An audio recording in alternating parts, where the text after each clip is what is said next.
Isso aí, galera. Chegando ao topo, aqui na cratera do vulcão.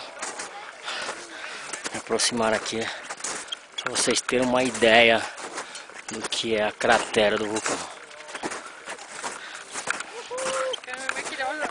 Essa água ofegante, subida muito forte, mas dá uma olhada nisso aqui. Não dá para explicar, só olhando.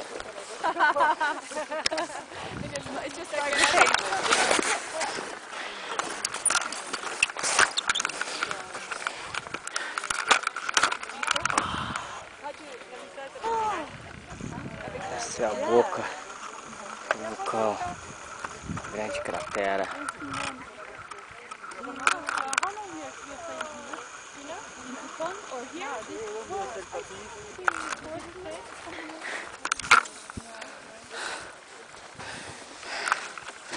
Só a fumaça que sai do grande vulcão, Vila Rica, um pouco no Chile.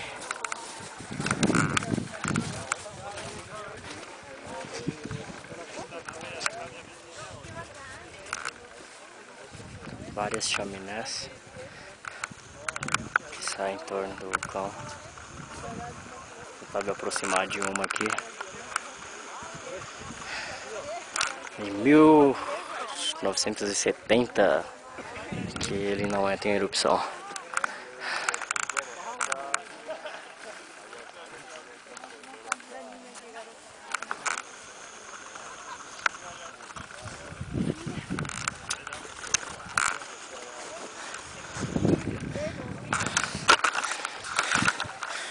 É isso aí, galera.